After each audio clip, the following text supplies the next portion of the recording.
Good morning, everyone. Welcome along to our latest Bring It On employer-facing event. We're running a webinar this morning to explore the future IT talent pipeline coming from further and higher education in Northern Ireland. So maybe just give people just a couple of seconds just to filter in. There's more coming in through the lobby, and then we'll get kicked off properly this morning. So you're all very much welcome. We've got a great agenda this morning and some brilliant speakers to hear from. So really excited to have you all along and share all the great things that's happening in further higher education and also how you can tap into some of those opportunities from an employment and employer perspective.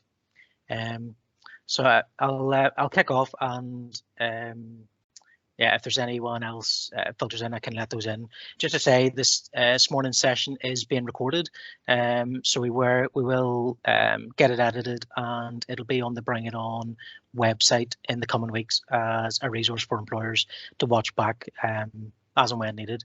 So we'll share details of that as well once it's up on the website, in case it's something you want to share with any of your colleagues or contacts. So in way of just giving you a bit of background, if you're not aware of the Bring It On programme, it is funded by Department for the Economy, and it's been delivered by Belfast Met College since 2015, and it's now part of the sector ICT hub, which Eamon will come on to just in a minute. So it's really a programme that brings together schools, colleges, universities across Northern Ireland with the aim of encouraging young people and anyone and everyone in between, including returners to education in the workplace, to consider a career in IT. And how we do that is working with young people, parent teachers, and employers like yourselves to highlight all the different pathways. So there's four main pillars, and that's looking at and engaging with students, parents, employers, and then teachers and careers advisors. So it's really the program's job to help connect all the dots with all the different stakeholders to really drive forward careers and pathways in IT and helping with the local skills gap as well.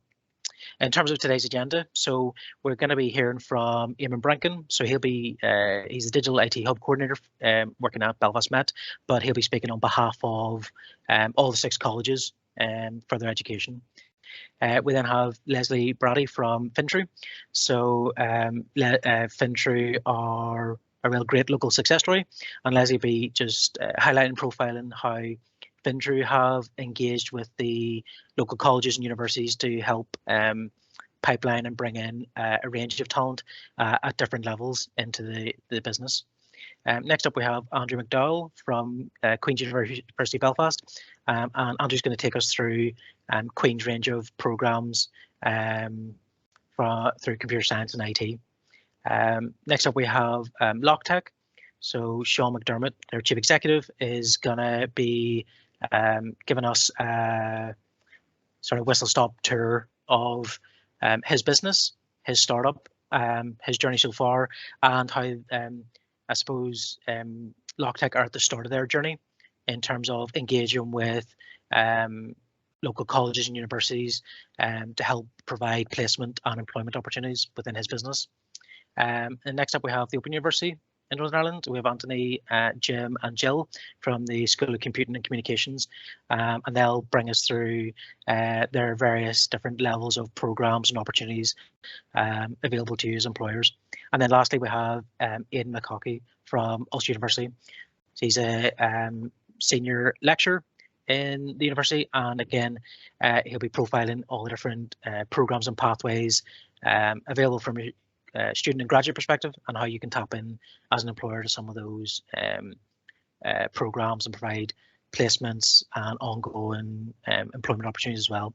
As we move through the session, if you do have any questions, please feel free to put them into the chat function. And what we'll do at the end is, if you have any particular questions for a speaker or just a question in general, we'll put those to the panel at the end, and And also, if there are any questions beyond that, we'll share details of how you can get in touch with the Bring It On team or any one of the speakers just to follow up with any queries or questions you may have.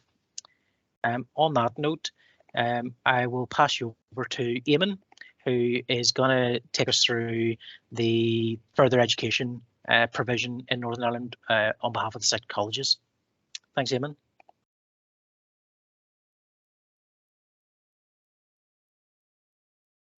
Thank you, David. So just getting started now.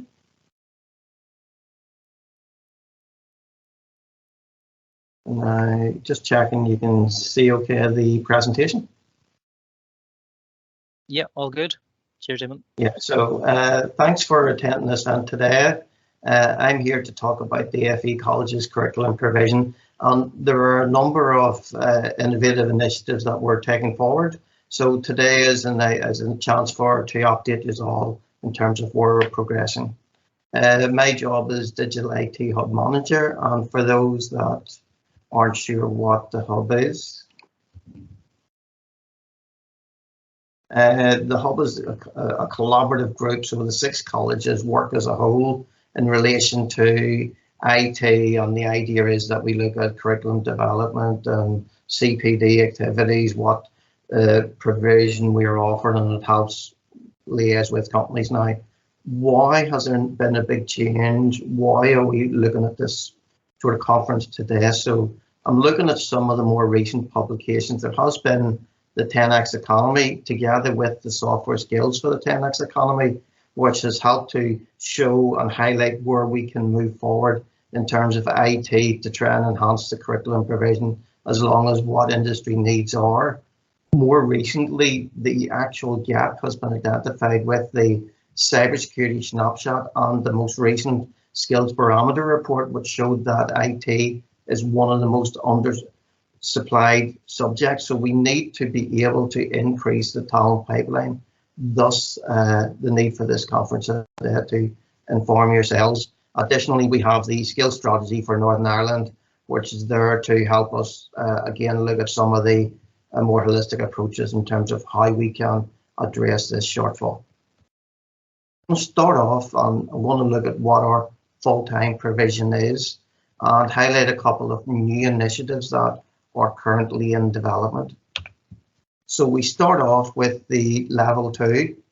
Currently, we offer the Pearson BTEC and OCR throughout the 6 colleges.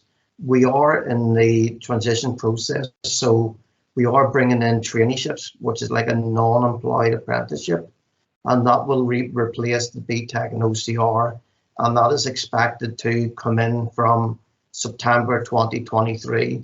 So through Bring It On and some of the other local groups, I'll be able to update you on that process. But the idea there is to provide students not just with the academic qualification, with the work-based learning, with the project-based learning, and provide a more rounded individual that is ready to be of use within a company.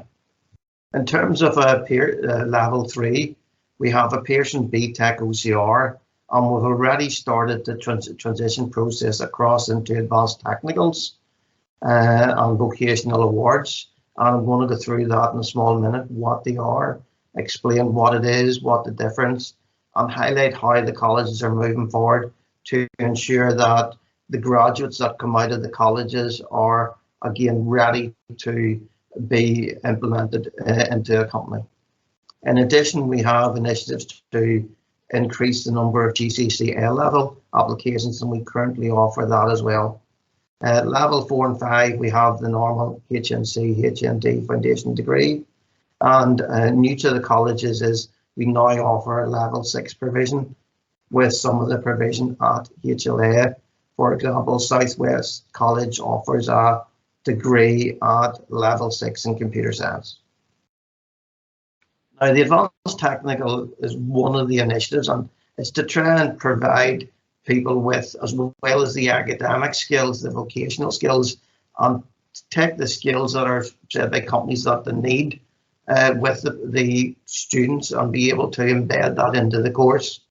So instead of doing individual work, the students start learning project skills, team working skills, and a variety of also T skills that we'll look at. And the idea is that advanced tax will become the gold standard and will be a provision that the colleges will be able to offer to show that we are able to offer academic qualifications, but as part of that, we are providing students with the vocational skills that will prepare them and ensure that they have a seamless transition into the world of work.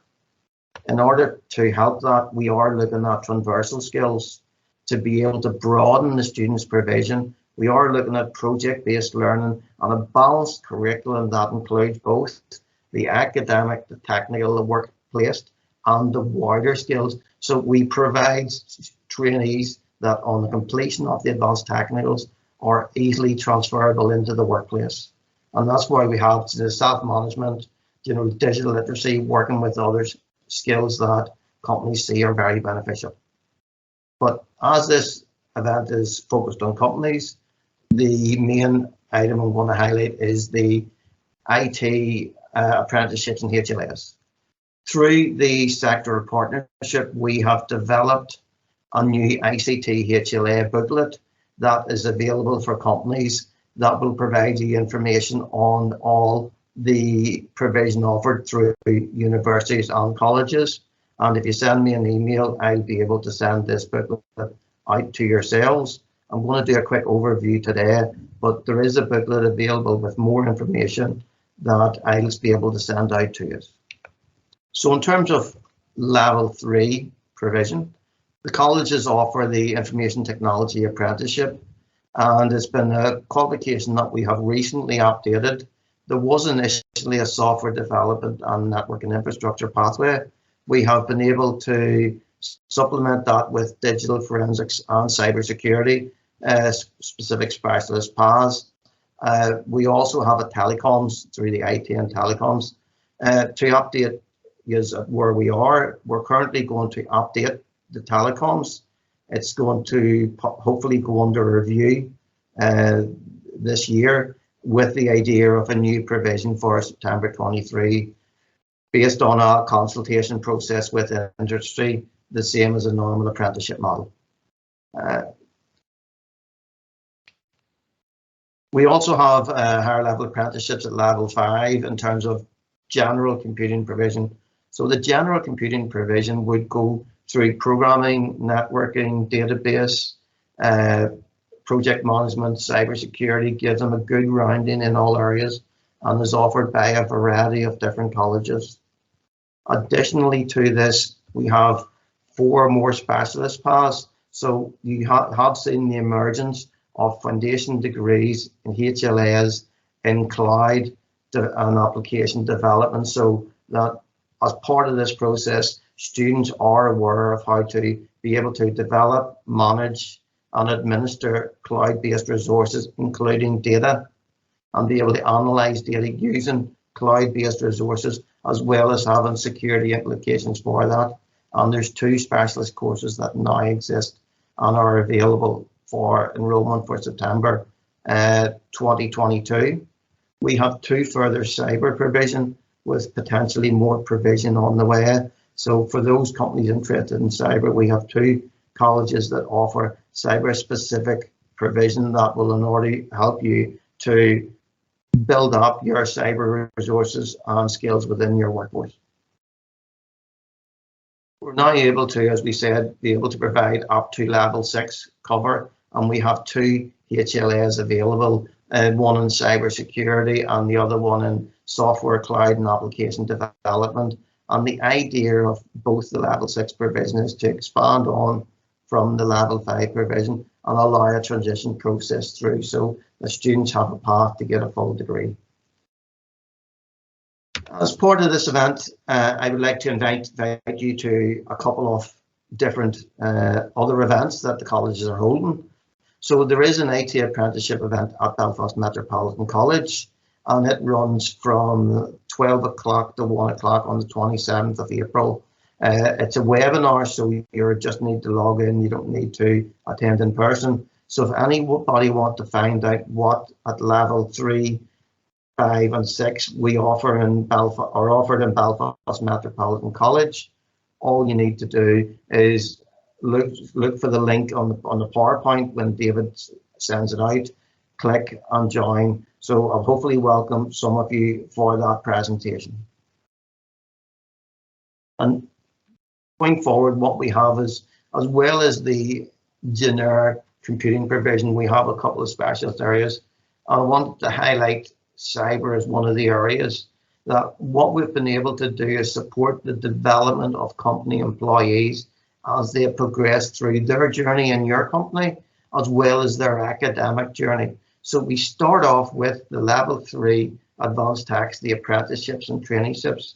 So the traineeships at level 2, but the apprenticeships there. So if you take a level 3 apprenticeship on, you can then train them up in the company in the skills.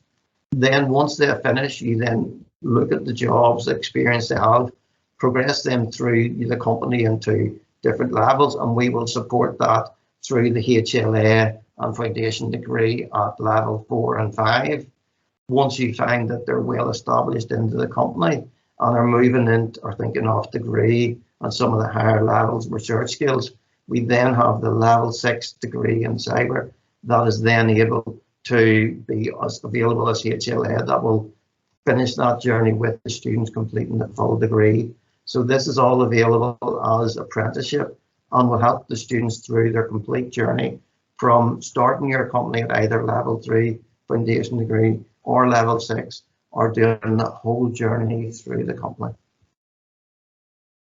One of the things that we do offer is we offer vocational and industrial skills.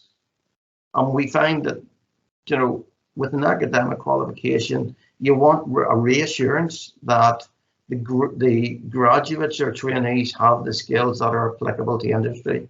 So we use a variety of different techniques to do that, most notably the industrial certification. We use the likes of Microsoft, Cisco, CompTIA, and ISTQB for software testing.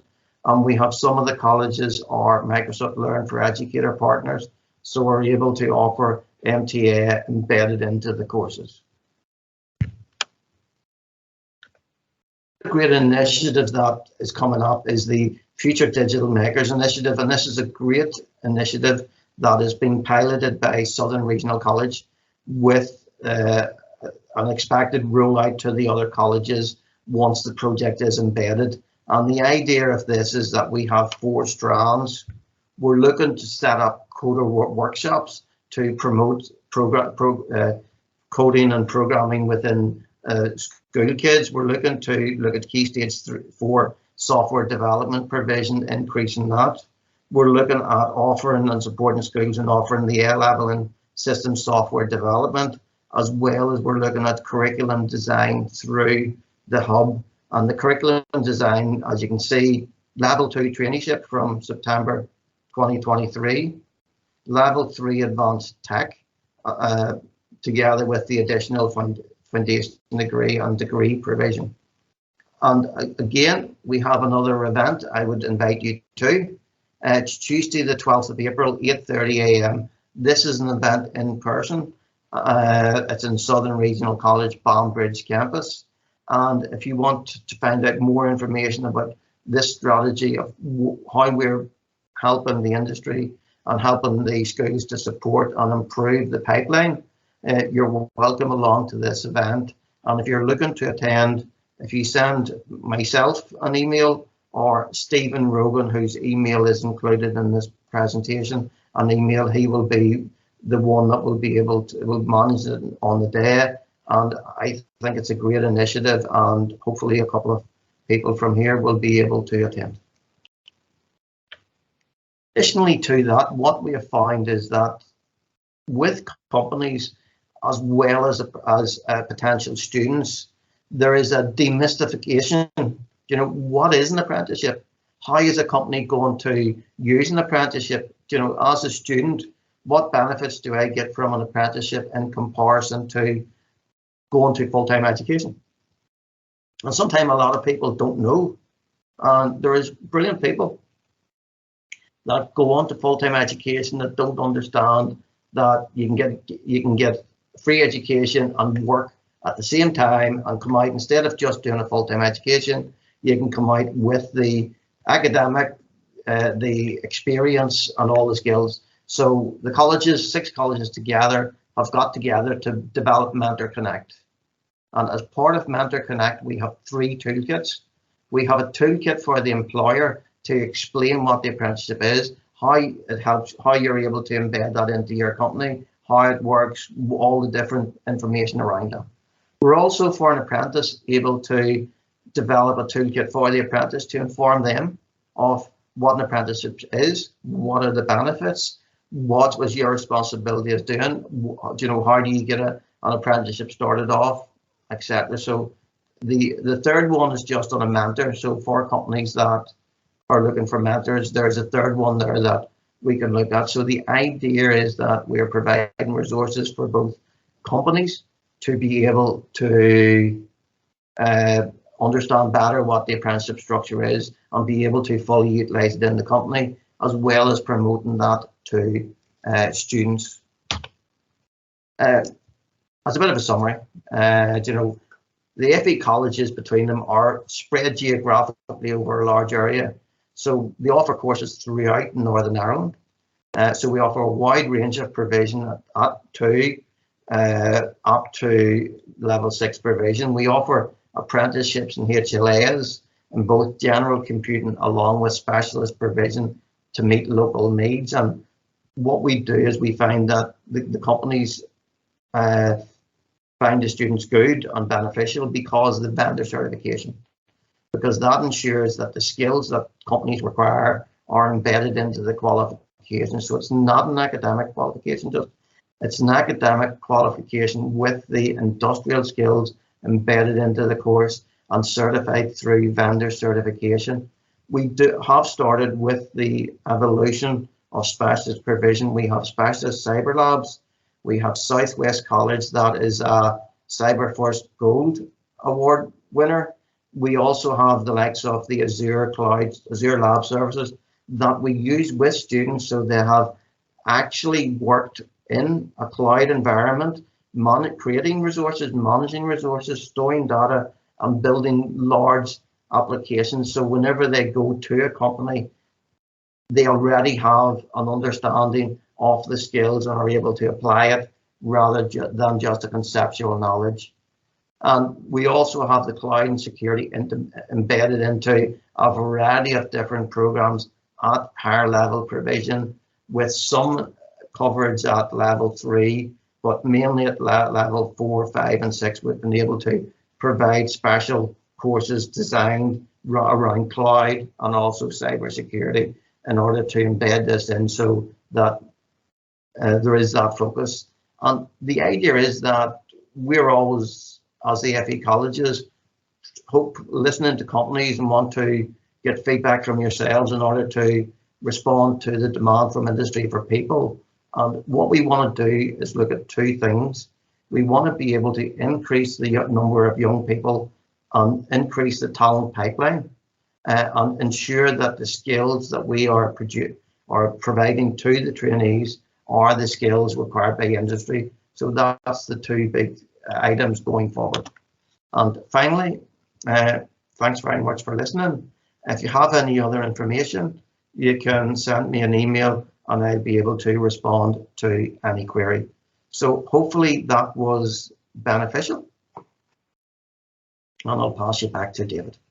Brilliant. Thanks very much, Eamon. So yeah, that was very much a whistle-stop tour of provision in further education, and there's lots more going on as well. So we'll be sharing that, I suppose, throughout the next 12 months through the Bring It On programme. But as Eamon said, if there's any follow-up questions, please do get in touch, and we can direct any of your questions or queries to the right college and the right people on the programmes.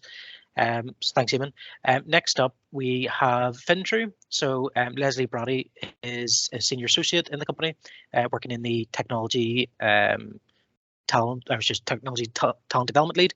And Leslie's going to take us through a bit of an overview of Fintru, her team, and then also how the company has engaged with a range of different level programs between the colleges and universities to help bring in fresh talent to her team and the wider team within Infantry. So thank you, Leslie.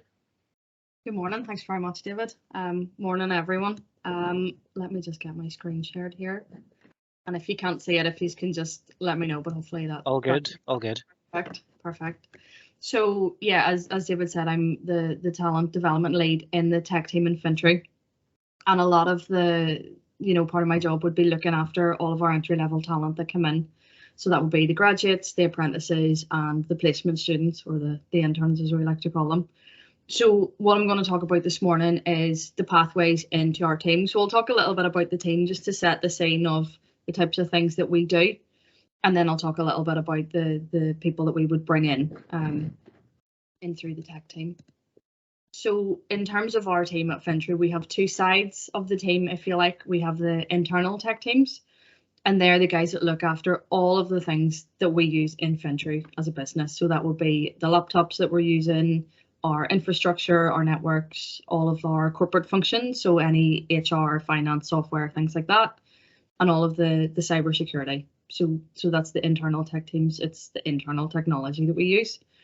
And then we also have our product development tech teams. We would work with our clients in two ways. Some of that would be providing people into the different banks to do things for them, and some of it is creating technology that they can do their job better, basically. So our R&D and product development guys would look after all that side of things. But both sides of the team would work in Agile. We all use an Agile methodology in the tech team. And these are just some of the areas that we have, some of the job roles that we have. So we've quite a lot, ranging from cybersecurity, there's support, there's software development, there's data science, data analysis, there's quality, talent development and L&D, which is myself. There's UX. We've lots of different roles within our tech team. So it's great for us that we can bring in a lot of the different apprentices and grads doing all those different qualifications that Eamon had talked about. Because we can fill a lot of different areas in there and give them experience of all the different areas as well. So we would bring in different pathways in. We have our HLAs that would come in. So at the minute we have apprentices who are doing a fintech degree through Ulster University, and they come in and they work with us 4 days a week, and they go to university 1 day a week, and at the end of it then they have a full degree in financial technology. We have people doing foundation degrees in software development and computing and in cybersecurity, and they would come in through the colleges, so like CERC, SRC, Belfast Met, and all that side of things. So some of them do the full degree, some of them do an HND, some of them do the foundation degree, and again we have the option for them to top up with us still as an apprentice if they want to. So if they've started with the foundation degree and they want to top up to a full degree, we give them that opportunity as well. We then have our placement students. So these would be people doing a degree with Queen's or with Ulster University, and they come in the middle of their degree. They want their year experience, and they'll come and work with us for a year. And then we bring in graduates as well. So they've done their degree in whatever area, and they've done it through Queen's or UU, and then they come in and work with us. With any of these paths, apart from the placement student, obviously they have to go back to university. We can't keep them after that, but with everyone else, we like to bring people in and not just keep them for the 4 years of their apprenticeship or, a year or two after their degree as a graduate. We like to keep people so that they can build a full career. So that's the nice thing for us about bringing in, especially the apprenticeships and that they have those practical skills that we teach them, but they also have all the skills that they learn in college or university, and we can help them build a full career at Infantry. That's the aim anyway. So in terms of the skills that we look for, and I have to say that a lot of the qualifications Eamon was talking about there, they provide loads of these skills, and they're great. They're fantastic. We like to have a diverse workforce at Infantry. We believe that it makes us a better company and a better team. So we like to bring in people from all experience levels, right from entry level up to, people who have 20, 30 years experience.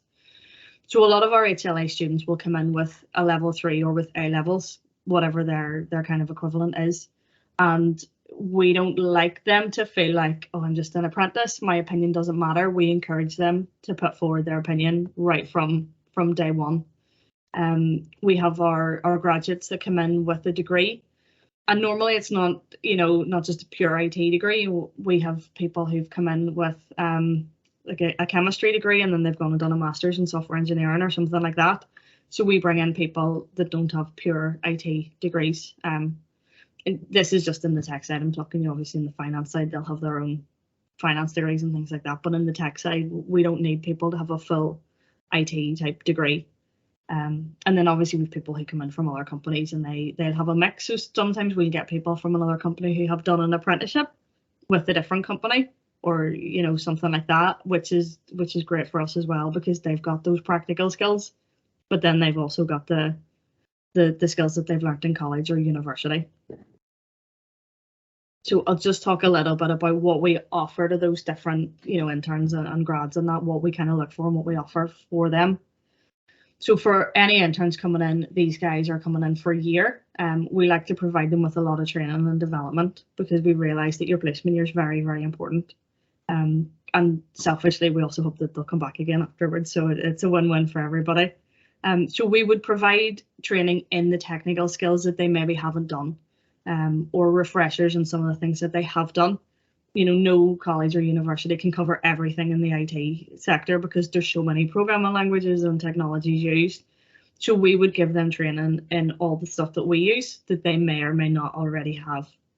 So there'll be training in cloud technologies that we would use, C#, we would use JavaScript, TypeScript, DevOps, all those kind of things that they maybe need to do the role.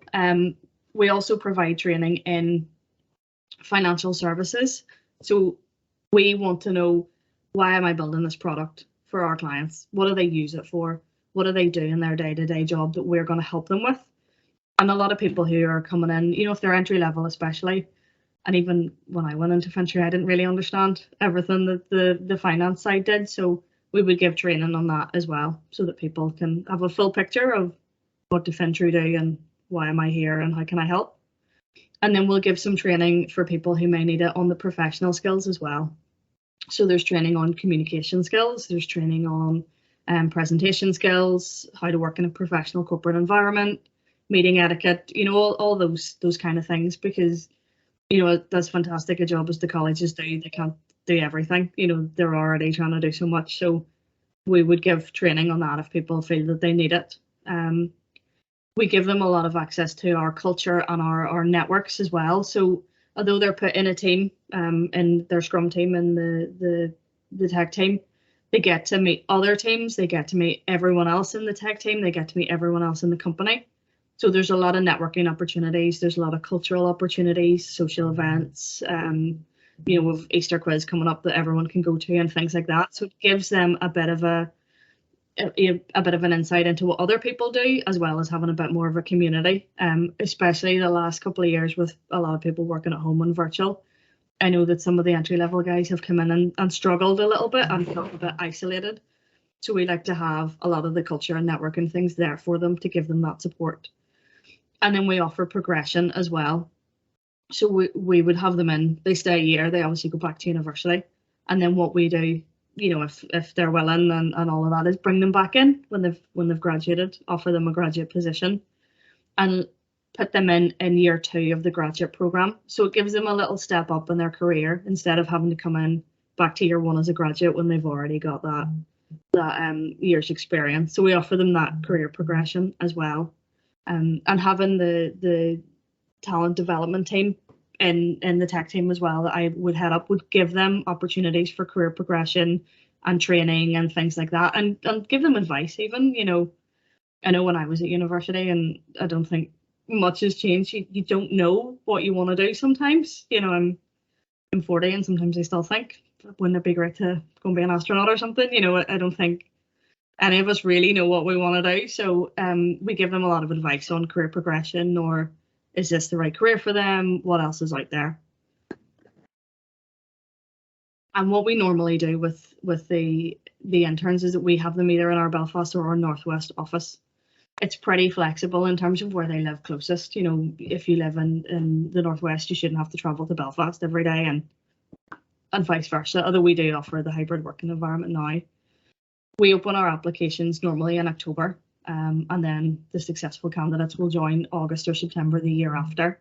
You know, we'll work around holiday times and things like that. So whenever they're joining, they need to give us a cover letter, a CV, and we want to know why they want to work for us. You know, just why do you like us? Why do you like the job? All that kind of stuff. And we normally point them towards the newsletter as well, just so that they can keep up to date with opportunities. And you know, if anyone here wants to keep up to date with those as well, or have a bit of a nosy, I can provide details on where the newsletter is if you are interested. So that's the placement students. They come in for the year, and then they go back to university, and then we hope to get them back in again afterwards. And then our apprentice program, it's slightly different because obviously they're here for a longer period of time, you know, and we want to keep them on as well. They don't have to go back to university full time after a year's up or anything like that. So we would offer them a lot of the same training that the interns would get, you know, the same technical skills, the same professional skills. But what we like to do as well is rotate them around different teams within the tech team. A lot of them have come in from school potentially, or from doing a level 3 in college, and haven't got that chance to see what is in the tech world and in the IT sector and all the different careers, because there's so many of them.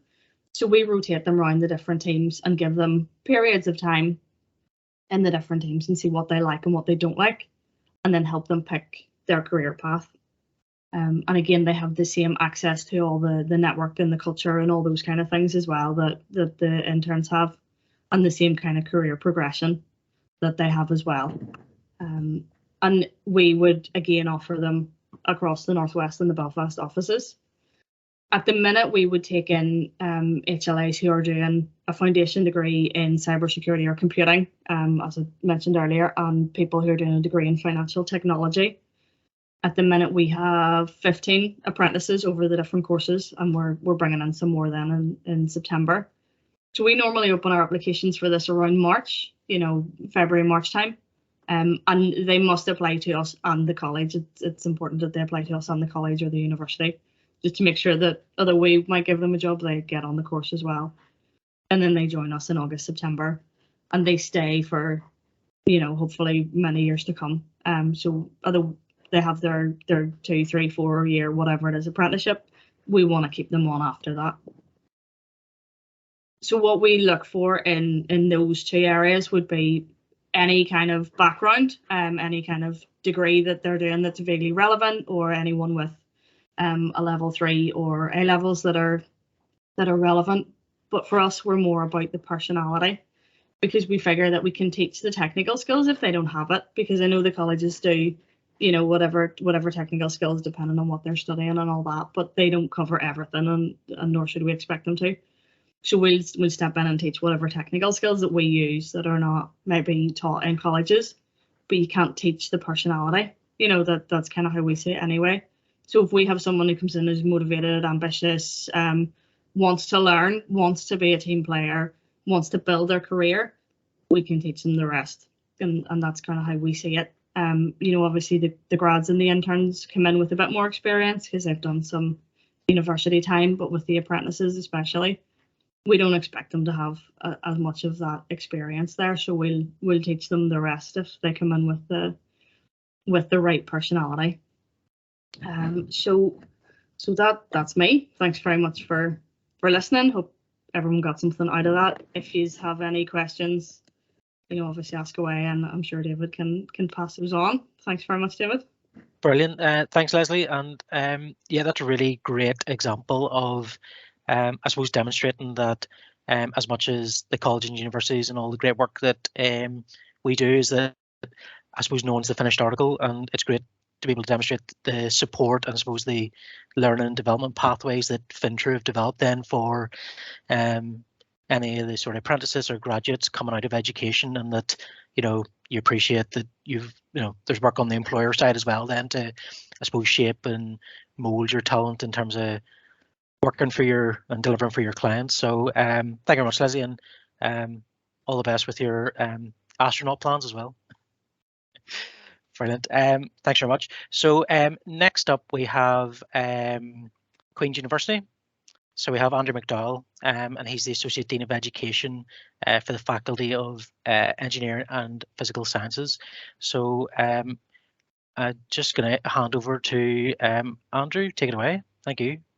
Thanks very much, David, and thanks very much for having me along today. So yes, my name is Andrew McDowell. I'm the Associate Dean of Education for the Faculty of Engineering and Physical Sciences. Up until last year, I was also the Director of Education for our computer science programs in the university, which is sort of what's brought me along to have a chat with you guys today. So very much a whistle-stop tour that I hope everybody will find useful. We're going to have a quick chat through our tech-based programs, highlight some of the placement opportunities that we make available, and always welcome, further engagement from the local and regional employers, and then a few little bits on sort of different ways that you can engage with the university if it is of interest to you. So in terms of our tech programs, we'll start off with just our undergraduate provision, and we've got 5 main programs on offer currently. So we have the computer science, which we offer as a 3 or 4 year Bachelor of Science, including industrial placement, or they can do 5 years, which includes an integrated master's degree. Software engineering, same sort of footprint. But we also offer it on an HLA format as well. That's currently through PwC, but there's always the option for other employers to consider coming on board with that kind of model as well. We've got our computing and information technology. I'll talk a bit more about these courses in a second. Our business IT, and brand new coming in just in response to direction of travel in the local sector, is a new undergraduate in data science as well. Before I get into the devil in detail, it's really just to highlight a couple of things. Naturally, we teach all of the core principles as relevant to these different degree programs. We do have a strong emphasis on data analytics, cybersecurity, and cloud computing. And again, that's reflecting our own research and innovation expertise within the university, as well as sort of the growing demand in the regional and global IT sector. One thing we're particularly proud of is that last year we did attain the National Cybersecurity Centre Silver Accreditation. We're one of the first universities in the UK to be recognised as a centre of excellence in cybersecurity education, and I think that just sort of speaks to where we're at in terms of the level and the quality of our provision that we cover. So I'm not going to go through the programs in details, but just to touch briefly on computer science. In this pathway, we're very much looking to get under the hood. We're looking at problem solving, developing new innovative ways of tackling problems, less of an emphasis of taking things off the shelf and more looking at fundamental technologies, how they operate, and how we can bring new approaches to the fore. Heavy emphasis on programming and software development, and again mapping to those real key themes: data analytics, cloud computing, AI, and others. And there will be a good emphasis on sort of development and research style topics with this program as well. We've got our computing and information technology. So this is probably best described as our generalist program, brings in some of the hardware and software systems. So we do teach programming, but there's maybe a bit more of an emphasis on the web side of things as well. We look a bit more at networking security. We look at how people interact with our software and our tools through human-computer interaction, and also look at a bit more in the way of sort of data modeling and how we share information. These guys are really our project managers, or technical project managers, really good at working with clients, good understanding around designing systems that are going to meet user needs, and really just have that really good broad scope for moving on into industry. For business IT then, more or less what it says in the tin, this is delivered in partnership with the Queen's Management School. So it's 50% computing and 50% over with the management school. So on the computing side of the house, there's the programming fundamentals. There's again an emphasis on web development. There's as the program matures and as the sort of the local sector evolves, there's becoming a greater emphasis on data analysis and visualization for this pathway as well, and of course project management. On the management side of the house then, it's entrepreneurship, it's marketing, it's accounting, all of those really core fundamental business skills that sort of underpin the broad title on industry. Again, we're looking at our project managers type group, business analysis, people who can work very much in customer facing roles and help people understand the solutions that they need. The software engineering pathway then is really about building things. So agile lean development, and I've seen that question pop up in the chat earlier. It's very much core to all of our programs, both at undergraduate and postgraduate development. It's not just about the technical skills, but it's also how we manage our projects, how we work with people. Those soft and transferable skills really underpins everything we do. We're also looking at multi-platform development, developing, secure software systems, software quality and assurance. Cloud computing is obviously a huge element there. And of course, because we're all about building things, innovation and entrepreneurship is really fundamental in this pathway as well. At the minute, we offer that both in traditional mode, and we also have an HLA apprenticeship currently with PwC in this area as well. The last of our undergraduate pathways is brand new. It's only commencing from September this year, which is why I don't have a fancy marketing slide for it. But it's the BSc in data science. Again, this is a cross-school program, so it's delivered 50% by ourselves in computer science, and the other 50% delivered by the School of Maths and Physics. And again, this isn't so much about taking off-the-shelf solutions, but it's really about getting in there, understanding what data analytics is, and being able to build AI, deep learning, various other data science approaches from the ground up. Like all of our programs, it's very much focused not just on the research side of the house, but also commercial and industrial applications. It's preparing our graduates for work as data scientists or professional developers, that are skilled to work, in the area of data science. And I say it's all about the development of those practical skills in a commercial context. So I say very much a whistle-stop tour of the programs. Happy to pick up on any detailed questions around those in the open session. But again, just to touch very briefly on our postgraduate courses, we've got three main ones to let you know about. So we have our software development. This is our conversion master's program.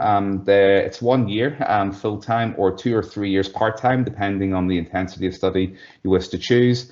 And it's all about taking those with a degree in a non-IT related discipline and converting them through a high intensity course so they're ready to go straight into the IT industry. And we find that they're every bit as in demand and as capable as those coming through our normal undergraduate programs. We've then got our 2 specialist masters, one in applied cybersecurity. Again, it's NCSE certified, which is a mark of its quality, available in PG Cert and MSc formats, and again, full-time and part-time on both of those.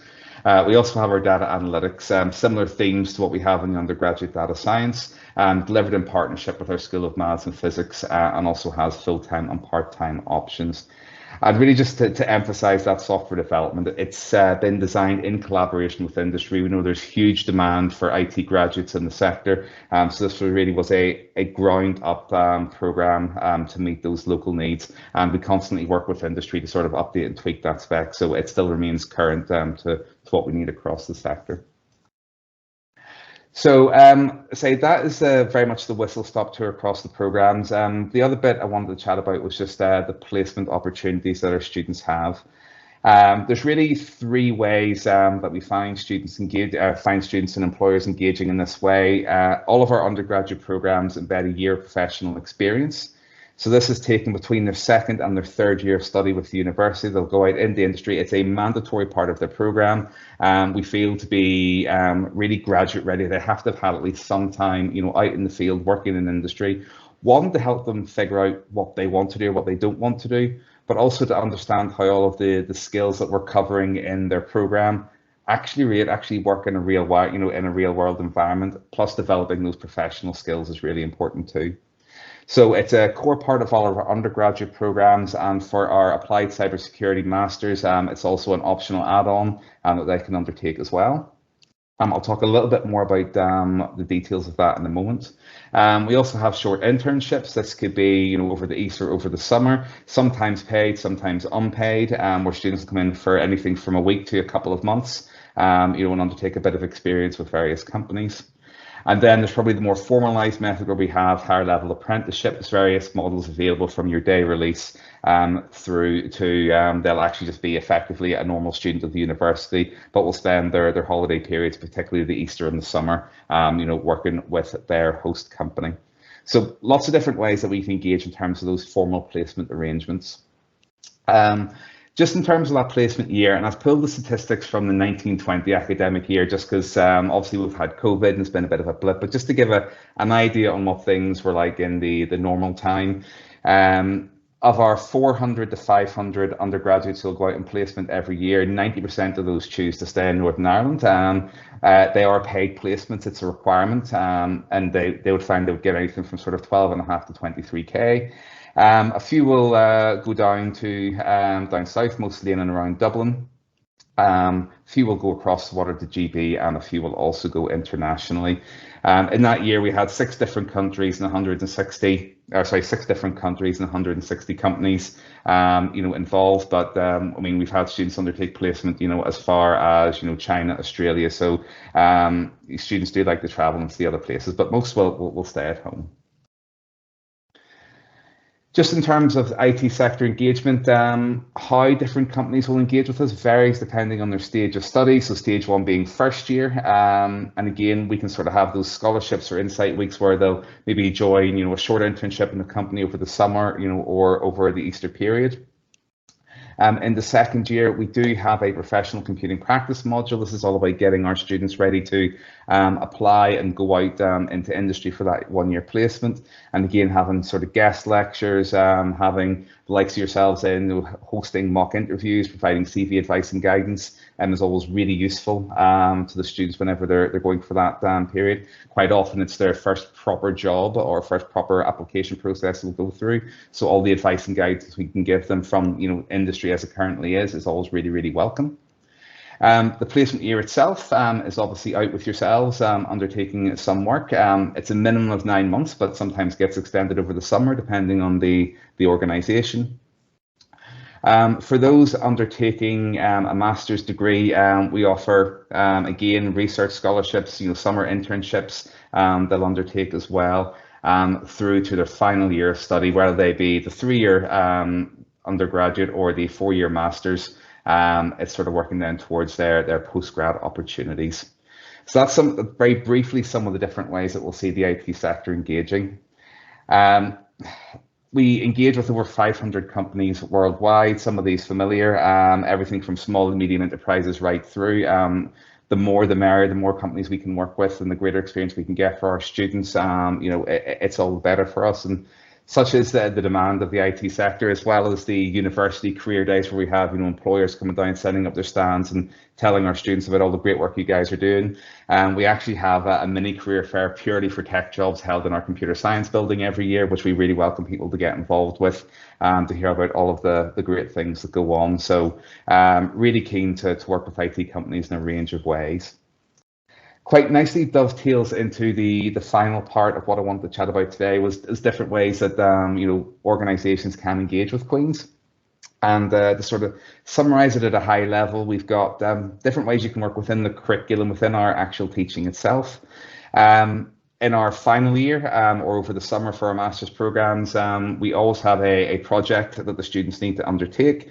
We want these projects to be authentic, mapped to real world needs, and ideally working with the company. So we always welcome project proposals and project supervisors from industry that can come in, help mentor the students, and again give them that taste of what an authentic project is in industry and how they can work on it. Guest lectures are always invaluable to us as well. So, I mean, we will cover a lot of material through the programs, and sometimes our students will wonder, why am I learning this thing? How does this thing actually work in the real world? And having the likes of yourselves come along and actually say, well, we know you're learning this thing and this is why it's important in industry. That really helps engage the students much better. It makes our lives as academics a lot easier as well, because it really helps us get that buy-in.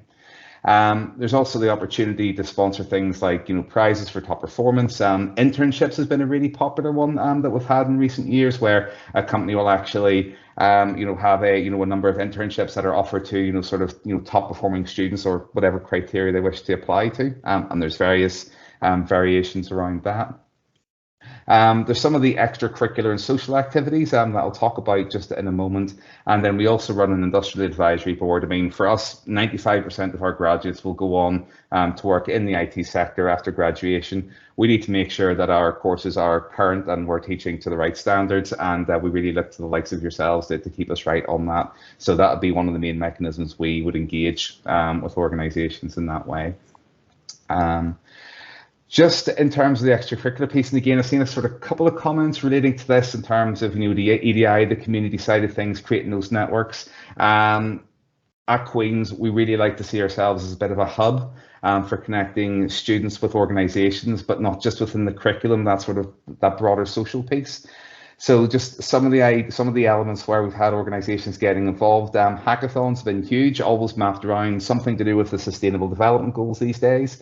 You know, from mental health, fueling the future, you know, accessibility. So different hackathons come in, spend a full weekend, you know, in our building, or maybe a shorter event if that's appropriate. You know, some food, a lot of coding, a few great prizes, you know, some good crack going on with it as well. They're always really well attended. We usually open them up to the whole university where we can, so we get that whole cross and interdisciplinary element coming along, and again, those diverse viewpoints. You know, we do tend to do quite well from those, and always welcome ideas and sponsors around that.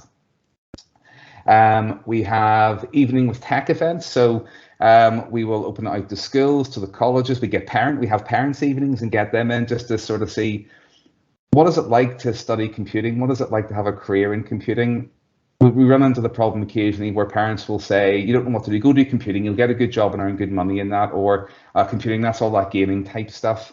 Actually getting people along, showing them some of the technologies, giving them some experience in what's involved is really good at helping people, you know, make the right decisions for them.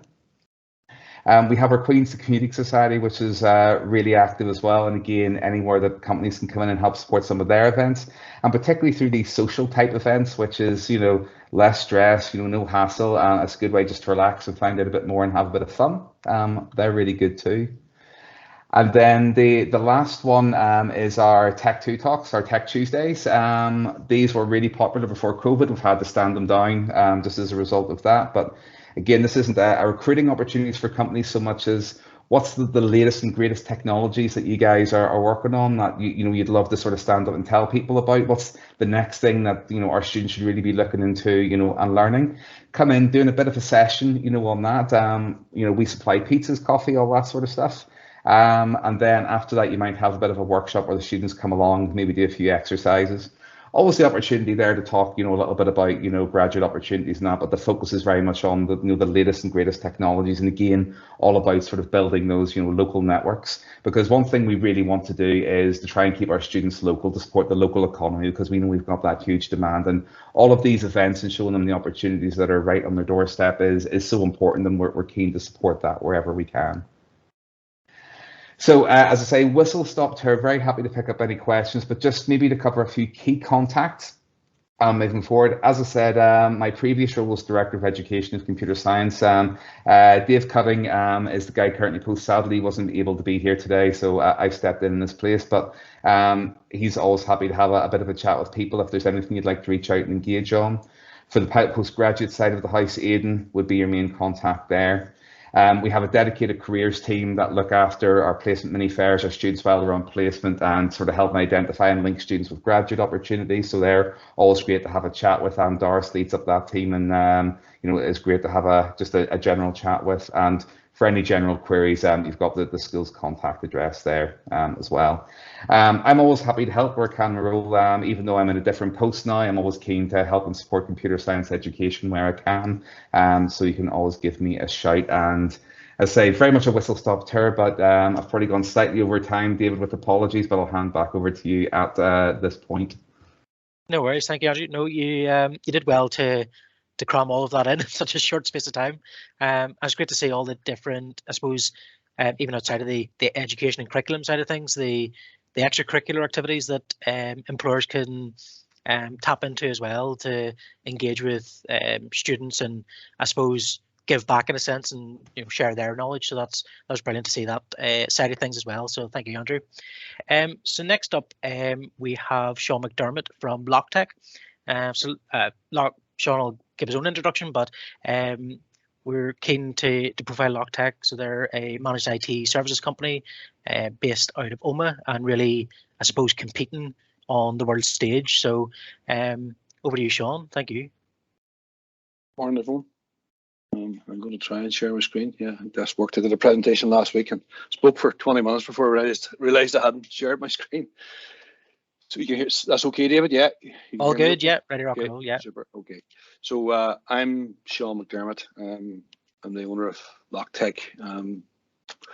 We're based down here in the sticks in Oma, and back in the late 80s, early 90s, I was a University of Ulster dropout, and left with little option but to, I suppose, float my own boat. So LockTech's based, as I said, in Oma. We have 20 people working here. We're supporting over 200 different businesses of all sorts of scale, which I'll get into a bit later, all over the world. So we have 3 divisions in our company. So we've got managed service provision. So we play the role of IT manager for a lot of small local businesses. We've always specialised in secure remote workplace, and because of COVID over the last 2 years, we've got really busy there, particularly in education, 3rd level in the Republic of Ireland. And over the last 7 or 8 years, we've built a cybersecurity division, which is probably the main focus of what I'm going to talk about today. So during the last 3-4 years, we've been able to work all over the world. And it's not really what's possible for the moment. I think it's what's changing for us all is that, in terms of producing really top quality graduates, now they're going to be able to work all over the world and not leave Northern Ireland. So keeping hold of them may not be as simple as we think going forward. These are some of the customers that we protect critical infrastructure for. So we've been able to hear from where we sit in Oma, work with some of the biggest companies in the world, the likes of Sage, GlaxoSmithKline, Chinese National Offshore Oil Corporation. So I suppose we've been able to prove to ourselves that we can work at that level without leaving Oma.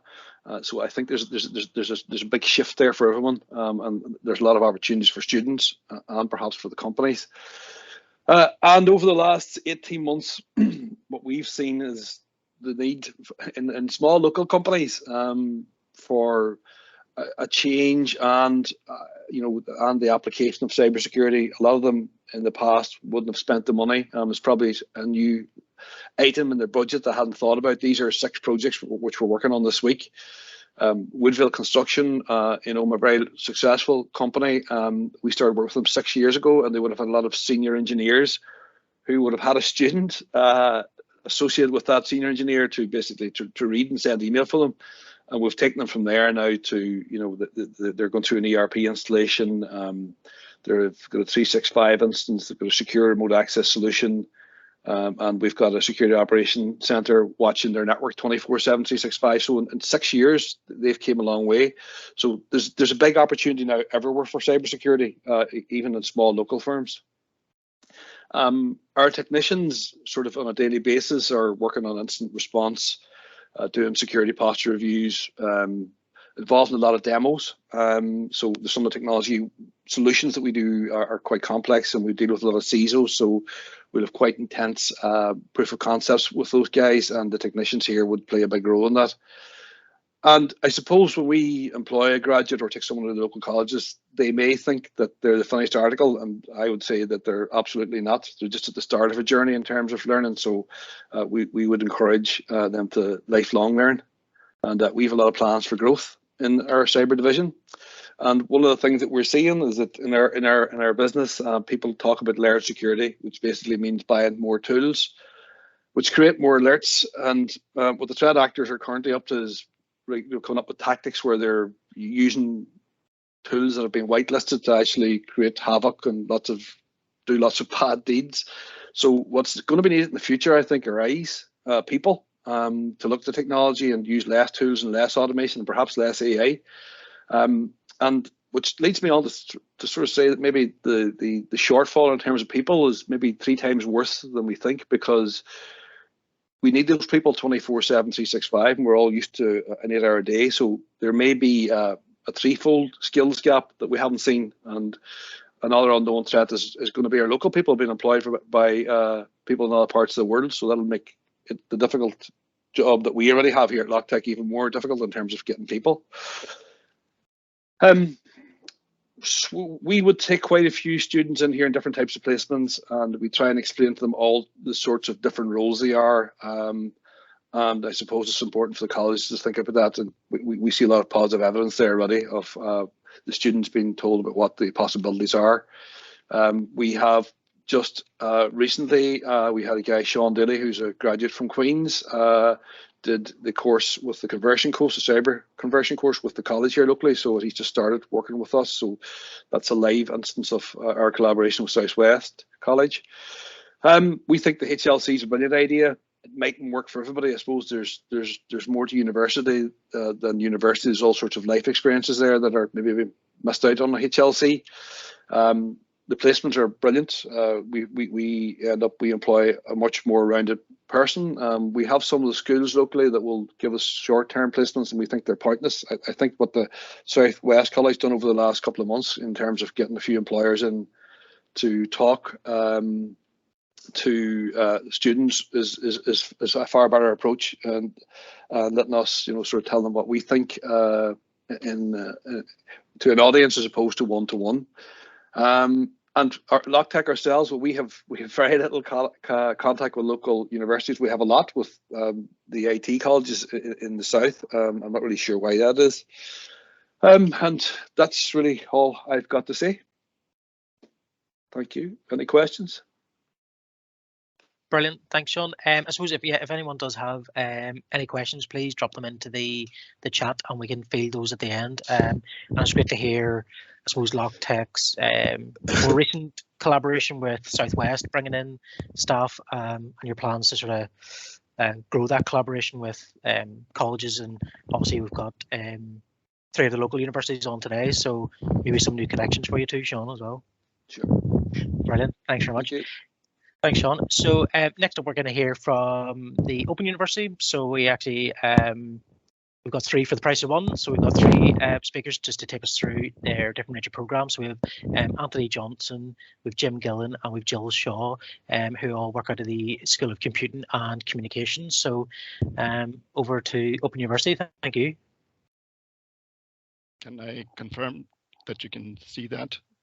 Yep, all loud and clear, and we can see it. Thank you. That's great. Okay, just hold on and I get the presentation here. Thank you.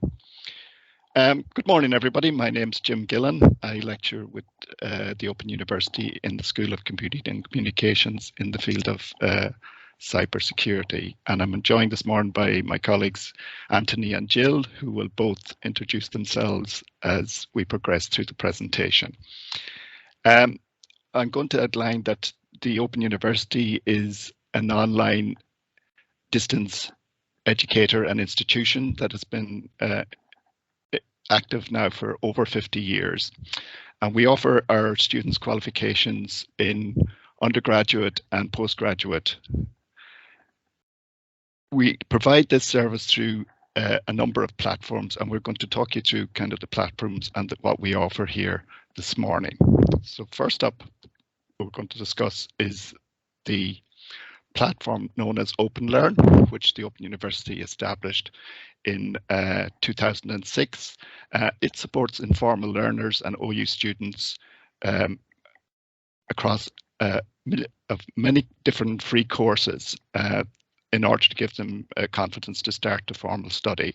Recently, we passed the figure of 100 million visitors to OpenLearn.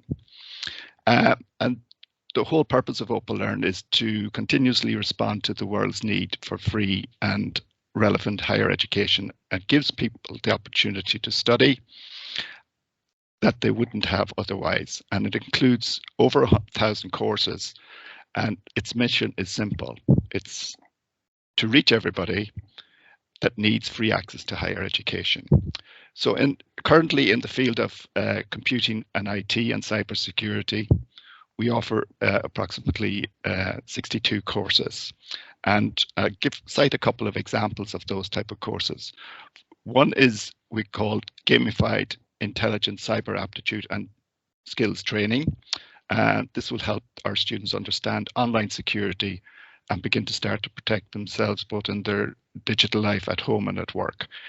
They will learn to recognize how threats that could cause harm online and take action to reduce the chances that that will happen to them. So this is a level 1 introductory course, and it takes about 24 hours to study. We also offer, for example, a course called Software and the Law. And here what would principally look as the law is relevant to software, and it's taking a kind of a global perspective.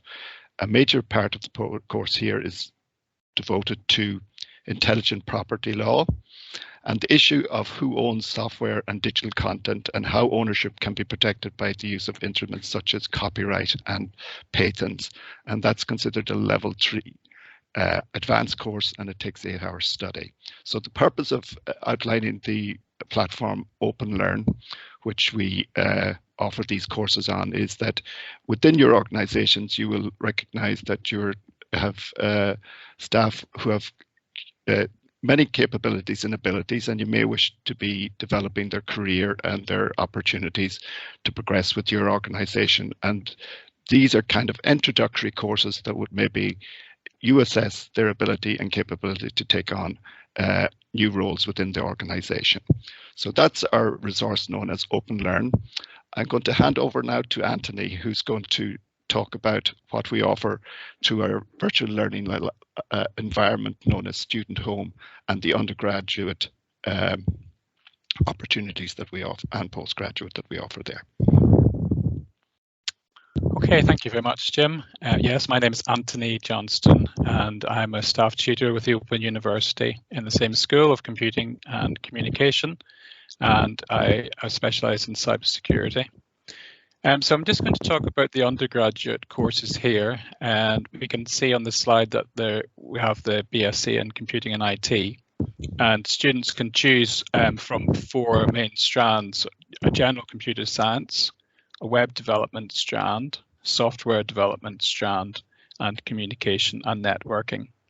The first 2 units are general introduction ones, introduction to computing and IT, and then after that students can choose between whether they're going to study a specialist pathway or a more general one, or we also allow for students to study a second subject. For example, some students might study computing and maths, computing and business, computing and psychology, or even computing and electronic engineering. At level 2 then we have quite a new sorry, excuse me, that I'm going ahead of myself. We have TM255 Communication Information Technologies, we have some maths units, we have web technologies and managing IT. And we've also some Cisco platforming network modules. We work quite closely with Cisco and have some staff who've worked with Cisco for many years. And they're able to access something called the Net Academy, and there's quite a lot of online training on that.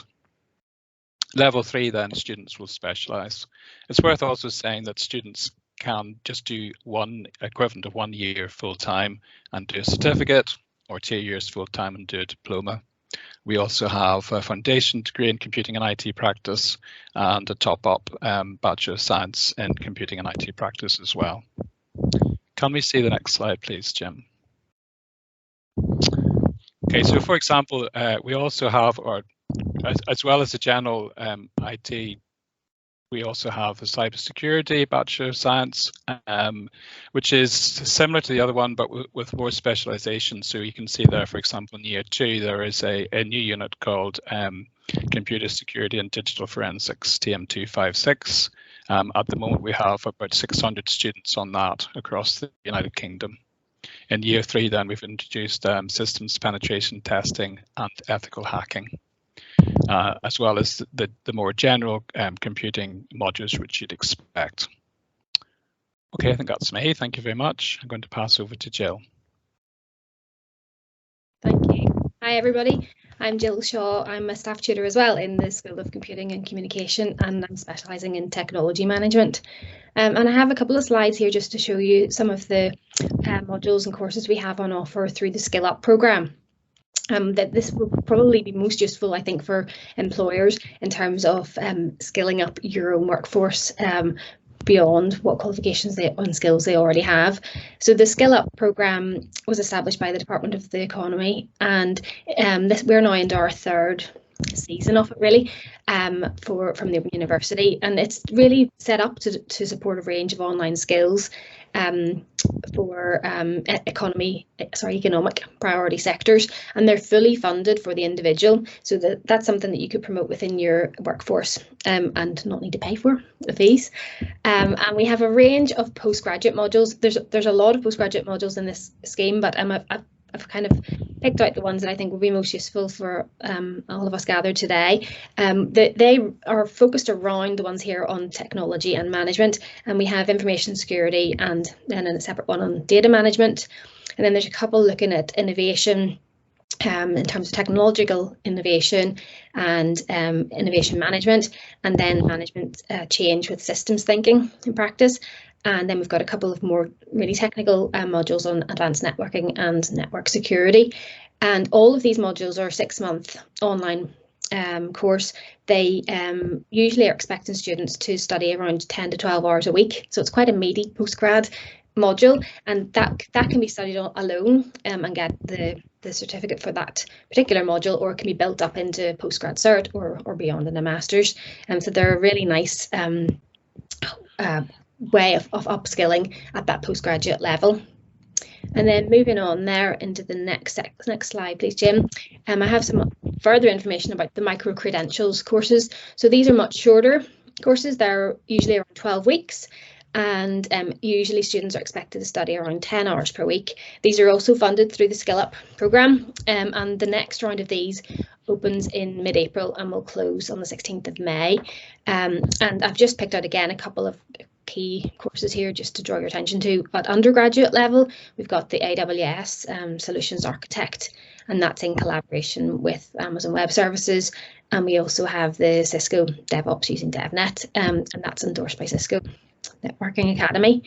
And then at the postgraduate level, we've got a couple there of micro-credentials again, management of change, and then agile leadership and management. I know someone mentioned earlier on about agile skills, and then the cybersecurity operations. I think this is a really nice one for anybody who, within your workforce who isn't a cyber expert yet, to take on a 12-week short course to step them up then on into those other qualifications at postgrad level if they're interested. So I've included a couple of links on the screen there, and I can see that David's been adding in the links too, so I'll drop in any extra ones into the chat once we've finished. But that's all our information for today. If we just go on to the last slide there, we've got some employer engagement contacts. That's our team based in the Open University in Ireland. Lindsay, Imelda and Nicola are the people to contact if you're looking for it in terms of employer contacts. And of course, Jim and Anthony and myself are happy to take any questions around the academic side of things. Thank you very much, everybody. Brilliant, thank you. Thanks, Jim, Anthony and Jill. That was, again, a great whistle-stop tour. I'm sure there was probably a lot more you could discuss, but yeah, that was a brilliant snapshot of everything's going on. And I know that that Skill Up programme is something I've availed of, so I'm on a course at Ulster University at the minute, so it's definitely in terms of most people in Northern Ireland to be eligible, so eligibility includes over the age of 18 with the right to live and work in Northern Ireland. So definitely one to check out for employers or just anyone personally as well. So thank you very much. Thank you, David. Next up, we're passing over to Ulster University. So we have Aidan McCaughey, who is going to take us through all of Ulster's programmes, and Aidan is a senior lecturer in computer science up in Magee, isn't that right, Aidan? That's right, yeah. Brilliant. Thanks very much. Are my slides visible yet? Yes, we can see everything. Thank you. Okay, thank you very much, and good morning, everyone. My name is Aidan McCaughey. I'm a senior lecturer here on the School of Computing, Engineering and Intelligent Systems. We're based at the Magee campus, which you can see in the background in the photo. We believe we have the most beautiful campus in Ulster University, but then I am biased. Today I just want to talk a little bit just about us, go into our courses in a little bit of detail, and then really concentrate on two things. Industrial placement. I'm the placement coordinator for our school, and then look at I suppose the importance of our employer network, specifically obviously for placement, for graduate opportunities, and how we value the employer in terms of engaging with us to help develop our courses. And then a little bit of data on some course feedback information via students, via employers and via the National Student Survey. So just to give you a little bit of context, I'm here particularly representing computing at McGee, but Ulster University is a multi-university campus. We're part of the Faculty of Computing Engineering in the Built Environment. We have 2 computing schools, one at the McGee campus in the northwest, and then one currently in Jordanstown, but moving to the new Belfast campus, York Street, for the incoming academic year. We're the School of Computing, Engineering and Intelligent Systems, as I said, and the School of Computing is based in Belfast. Whilst the courses I'm talking about are specifically our courses, they would mirror quite closely what's offered in Belfast. So you can keep that in mind in terms of the course structures. So just a little background to McGee. There's been quite a bit of investment in the campus over this past few years. For example, we've had a recent 11 million investment in a brand new state-of-the-art teaching facilities for teaching research and support facilities for 1,000 students. Includes 3 large lecture theatres, 20 teaching rooms, open plan, student hubs, etc. On top of that, we have now got funding via the city deal. And there's £44 million coming into computing and engineering within our school. This is primarily going to be used in the funding of 2 research centres, the Centre for Industrial Digitisation, Robotics and Automation, CIDRA, and then the Cognitive Analytics and Research Laboratory, CARL. That will be the 2 sort of research themes within our school, and that's obviously going to feed back into our teaching and into our postgraduate offerings. So at McGee, I believe very strongly that we provide a very slightly different maybe approach to teaching, in that we really understand that students coming directly from school, or many are not really ready for a traditional university experience. So we put extensive time, especially in year 1, into tutoring and support of these students. We also recognise that many students don't fully understand why they're there. Their parents maybe told them to go there, their friends going there, and so they'll go with them. That's often the case, and it's maybe not so often that a particular student is absolutely 100% sure that they want to do a particular subject. So we keep that in mind, and we offer mobility between our courses for our students. We also, from year 1, again, back to the question somebody mentioned earlier about Agile, I teach programming as my subject, so I teach the year 1 students. I'm the first person they see, and from day 1, a central theme of what we do with them in the labs is we divide them into teams. The way the labs are structured, they're in sort of cells, and we employ final year students to come in and help out in the labs because they're quite large numbers, and they act like a sort of a team leader / scrum master in inverted commas. And we provide tasks for the students to complete in the labs, and then as a team, they work on them together with this final year student, sort of giving them that reassurance look that they were there in year 1 as well. They sort of were scared and, maybe not familiar with the technology or the tools or the environment, and that, look, you simply apply yourself and you'll get to where I am. We do very much one-to-one teaching. We provide a first-year mentor for every single student. We provide lots of small group tutorials for students. We have very heavy involvement in careers that really comes in year 2. And then obviously in final year, for the final year dissertation, they would have again an personal supervisor for that.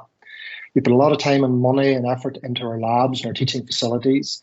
We try to always keep them absolutely up to date. So again, there's this combination, because we're a combined engineering and computing school, there's a lot of overlap between the 2.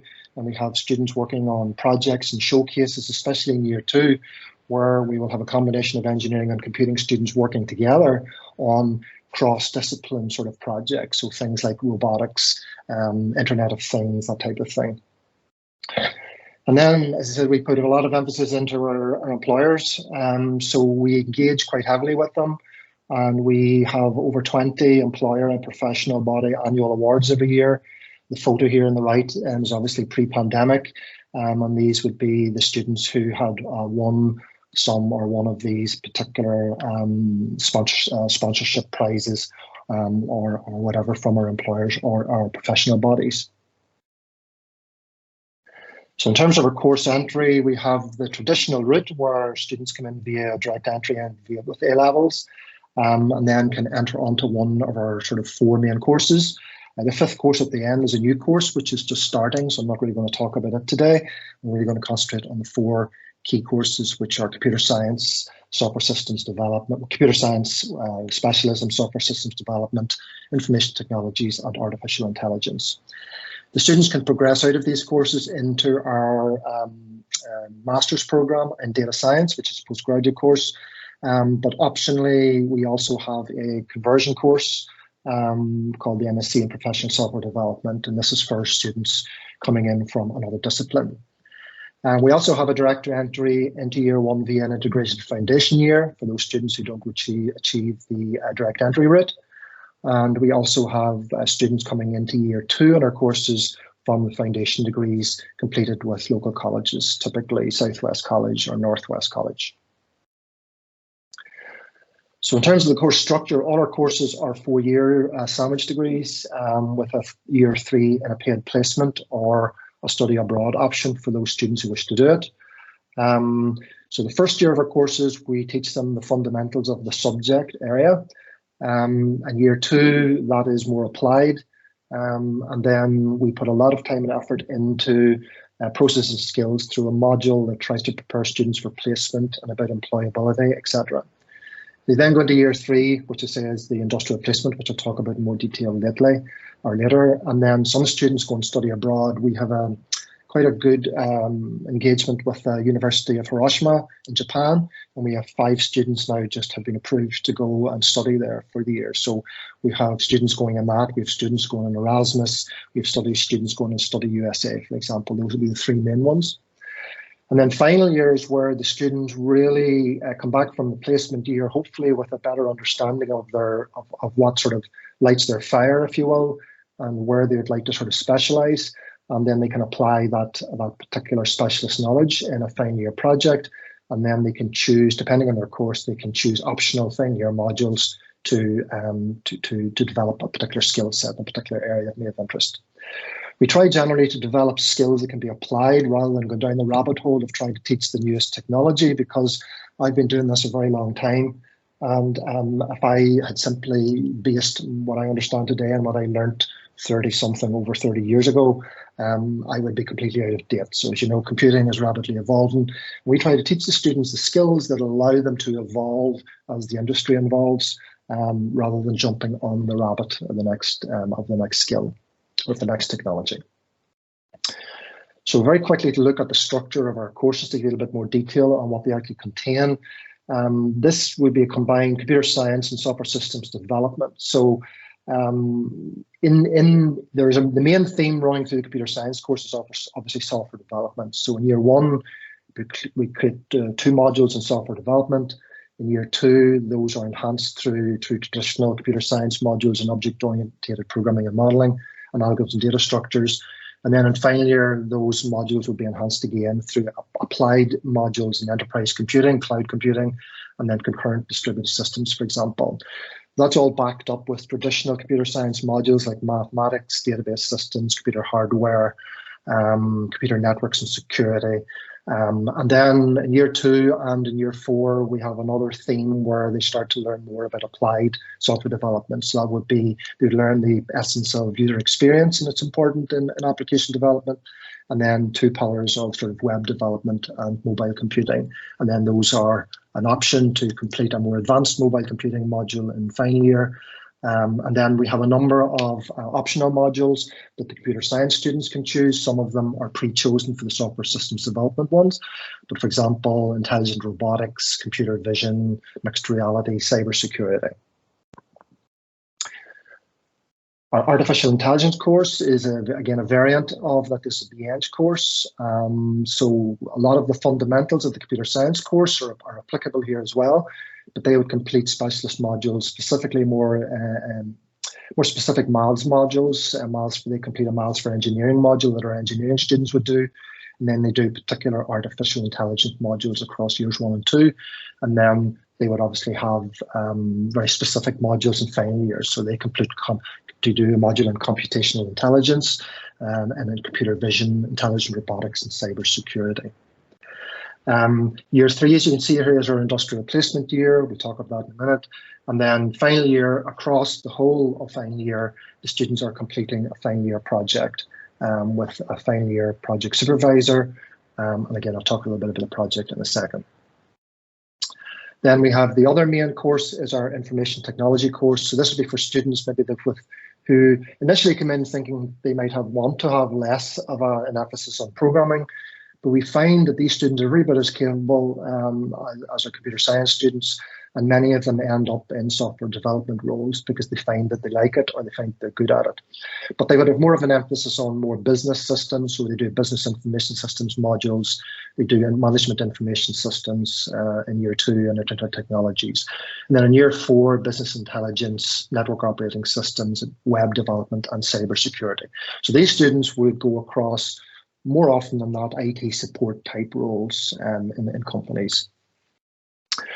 Our final year project is really where the students try to apply everything they've learned, and we let the students really do pretty much whatever they want within some with some general guidelines. And this is just a small snapshot of the range. The top left is one that was really interesting project, a very real project for a student who had an experience of needing file search and rescue or being involved with file search and rescue, who would go into the River Foyle for people who unfortunately have attempted to take their own life. So he developed an app that allowed the coordination. He noticed when he was out on a search that there was very poor coordination of the search. It's very difficult to get people to know where to go and to coordinate it. So he developed an app that basically allowed people to engage in the search and then collectively be informed of what area to search through GPS, and then to provide real-time feedback to the file search and rescue team. We mentioned earlier that we have students who work in collaboration with our engineering department or engineering courses.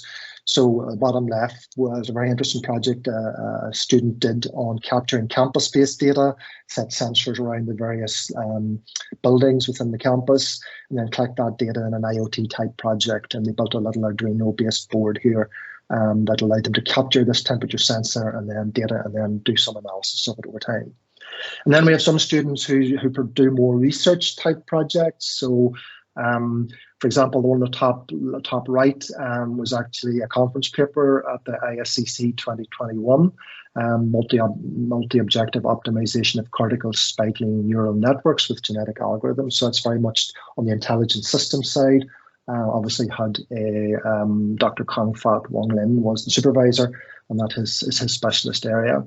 And then we have data science is also a big theme of our courses. We have a data science masters, for example.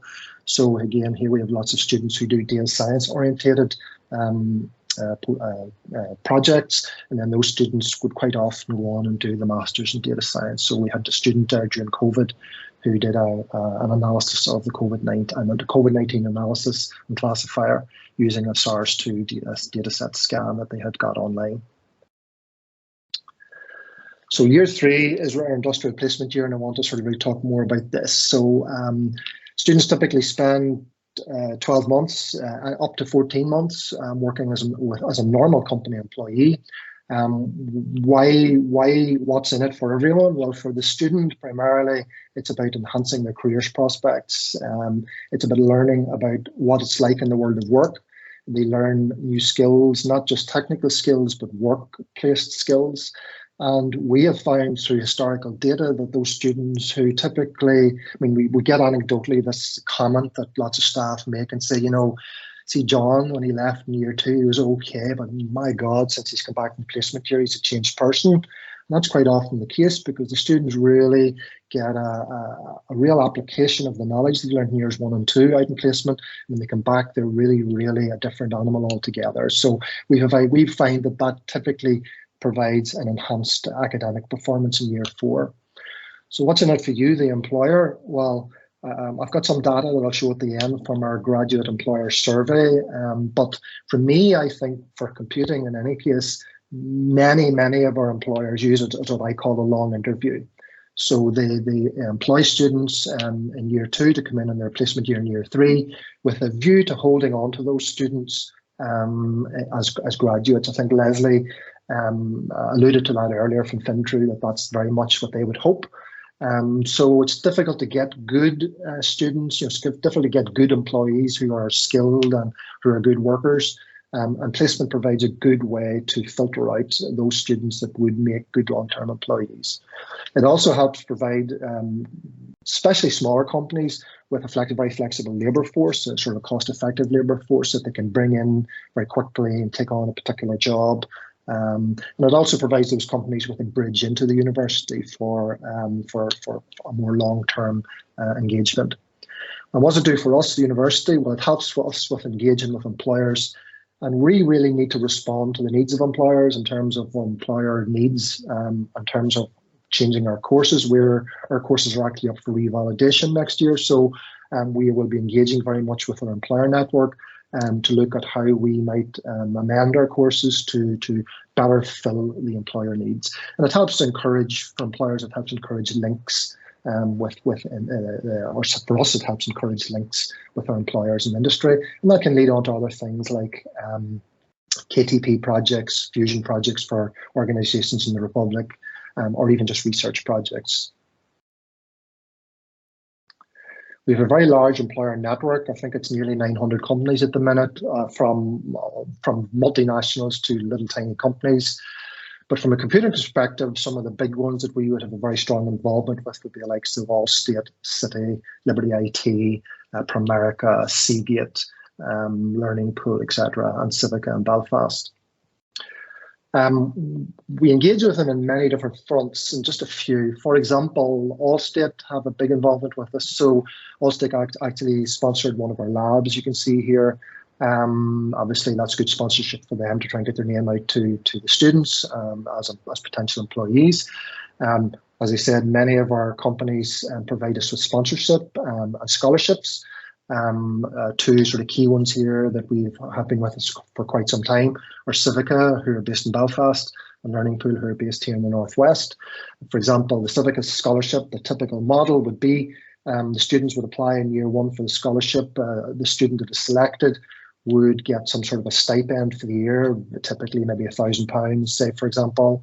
The student would then go to that employer as a summer internship at the end of year one. They would get their stipend again in year two, and then in year three, they would do their placement year with the company. The student would also have the opportunity of doing some part-time work in year four, and then obviously the company would be very much hoping that the students stay on with them on graduation. Learning Pool provide a similar program, except they bring their students in from year two only. We have a very strong industry and guest lecture sort of events that go on throughout the year, various tech talks. As I said, we have our sponsorship, course sponsored prizes, etc. And then very importantly, we have our employer advisory board, which basically allows us to engage with the employers. We have 2 meetings each year, and we discuss changes and things that are happening in the employee world, but also that are happening in the university world, and then how we can work together to ensure that we're providing the students to the employers that they want. Also, all our courses are industry accredited through the British Computer Society, which is obviously important to many employers. What do our students think of our courses? Well, the most sort of recent National Student Survey from 2021, this is obviously in the middle of the pandemic. I'm sure you've heard in the news lots of complaints from students about what happened in their courses, etc., the lack of teaching, etc., online teaching, and so on and so forth. We put an awful lot of effort into ensuring that the students were not unduly disrupted, and I think the results that came back from the survey sort of validated our efforts. The subject sector average for computing was sort of 75, overall being satisfied with the quality of their course. And we were getting 87% on our computer science and 90% on our information technology. So our students like our courses and are very loyal to us in terms of promoting our courses for us. What do our employers think? Well, again, this is just an interesting one that we got from Clyde Hunt, who's a senior lab manager in Allstate. He was interviewing placement students, and I think this was last year, and he was so impressed that he sent us email to one of our staff who he had been dealing with, really basically just saying that really just commending us, I suppose, on the exceptionally high level of standard of our students. She says, for example, I had 4 interviews today for each for a placement position. I commented after the first on the maturity and the standard of the first candidate, but that standard was at very least maintained and even succeeded for the remaining 3. Kudos to you all. So that's just a little snippet that sort of lets you know that what employers think. The university also carries out an employer survey each year. Now, this is a survey across all courses in the university, so it's all subject areas. So this is not just computing specific. But I've extracted out the sort of the main findings from placement, and 95% of the respondents across the board noted the importance of work placement in their graduate selection process. I mean, 95% were more interested in work placement as opposed to 74% for sort of degree classification. 77% indicated that they had offered placement in the previous 24 months. That's a high number, but really we'd like that number to be even higher, so that we can offer more of our students the good placement opportunities that they really need. 64% of the respondents said they preferred the 12-month model that we offer.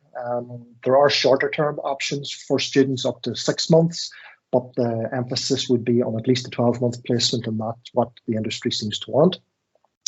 And then mostly 70% of respondents indicated that they would typically recruit their students following placement into longer term paid roles. So that sort of goes back to highlight the long interview that the long interview that I mentioned earlier. And then finally, in terms of why employers would want to offer placement, 91% was really just about trying to provide students with a sort of a work-placed experience, but like nearly 79% valued the skills and knowledge that the student brought into the organisation. 67% wanted to enhance existing links or improve links with higher education institutions. The figure there of almost 48%, 49% nearly helping us with the recruitment of the trial period. Again, I find that a bit weird, because in my experience in computing, I would typically see that to be a higher figure. But again, keep in mind this is going across all subject areas, not just computing. So that's really me. If anyone's any questions, obviously we can have a question and answer session at the end.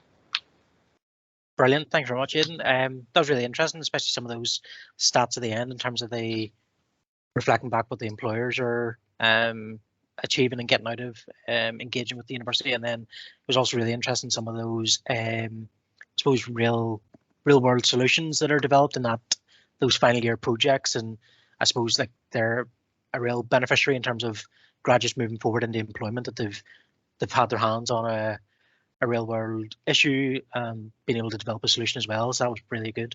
Thank you very much. So really that concludes all the speakers. So thank you to everyone, all the speakers through the webinar. It's been really informative. We have had some questions dropped in, so I'm just going to run through some of those really quickly. And again, if anyone doesn't want to ask any of the questions on the chat, I'll provide details in terms of at the end of how you can get in contact with ourselves who are bringing it on, and we can direct those to any one of the speakers after the event. So just picking up really on the first question that we had, and I think actually it was answered. So what a question around students being given experience around Scrum and Agile as it's increasingly used for IT team management and software projects. But I think actually that was actually well covered by a few of the different programs in terms of their nearly individual modules and I know that also Open University had touched on that they've also got an upcoming credential on the Skill Up program around that as well. So I think we have that one covered off. We had a question around accessibility. So are the training and apprenticeships available for students with sight loss who use screen readers? So I suppose that's covered off as part of the application process. So for the likes of the traineeships and apprenticeships, it's a two-sided approach. So there's an application both into the college or the university, and then also separately for anyone applying for those programs to get employment directly with an employer. So I know from the colleges and universities perspective, we would all have our individual learner support teams where any learners with accessibility or any range of disabilities can gain support, with their application to begin with, but also ongoing academic support. So whether there's special or additional needs or interventions required, I suppose to give them the greatest possibility for success, there's definitely interventions from the academic side, and then the employers will have their own programs and interventions that they can apply as well. So, but if you want any more detail on that, please do get in touch. And then we also had probably actually more of a general software development, I suppose, from a actually delivery point of view, a question around how accessibility is incorporated within the training of software development. So the example given is it seen as an add-in at the end of development or considered at the start of a life cycle? So I suppose that's how students are trained to incorporate accessibility in their sort of hands-on software development skills. So I don't know if there's anyone on the panel might want to step in or be able to answer that. Well, we have, for example, I mentioned in our undergraduate provision in year 2, we have a user experience module, which is very much exactly that subject. So it's about accessibility and providing not just an accessible product, but one that provides a good user experience. So that's where that would be specifically talked about in our courses. Brilliant, thanks. Thanks, Aidan. Yeah, I can maybe add to that one as well. Similar to what Aidan said there, we have our user experience design module, but it is also incorporated as a fundamental in other development modules. So for example, I teach first year web development, and part of my assignment is they have to demonstrate how they've met the W3C accessibility standards whenever they're coming through as well. So it is very much ever present. Probably also worth highlighting the UN Sustainable Development Goals, which have really came to the forefront over the last year or so. I know in Queen's we're working through and just understanding how all of our programs and all of our curricula will map and align to that, including all the new PSRB requirements that have come out around that as well. And certainly some of those very much, in terms of education for all, very much overlap with that topic as well. Brilliant, thank you, Aidan, and thank you, Andrew. I think some of the other questions got covered off through the chat directly with the Open University, but I just wanted to, I suppose, share Bring It On's contact details. So if there are any other questions that you wanted to ask or follow up around engagement with any of the programs, we will share this recording once it's ready. So it should be going up on the Bring It On website, on the YouTube channel. But please feel free to get in contact with us directly. So it's through bringiton@belfastmet.ac.uk. And if there's any specific questions you have, we can direct those to any one of the colleges or universities that have been involved today. So that just really leaves me to thank all our speakers today. So thank you to Eamon Brankin from Belfast Met, who brought us through all the different levels of further education provision. We had Leslie Brady from Fintru, Andrew McDowell from Queen's. Thank you to Sean McDermott from LockTech. Thank you to the 3 speakers, so Jim, Anthony and Jill from the Open University, and then last but not least Aidan from Ulster University as well. So thank you to all our speakers, thank you for all the great questions, and please keep your eyes peeled for any future upcoming events that you can get involved with. We're more than happy to connect the dots between all the different academic institutions and you as employers, and anything and everything in between. So thank you. Cheers, everyone. Okay, bye-bye. Thank you. Bye.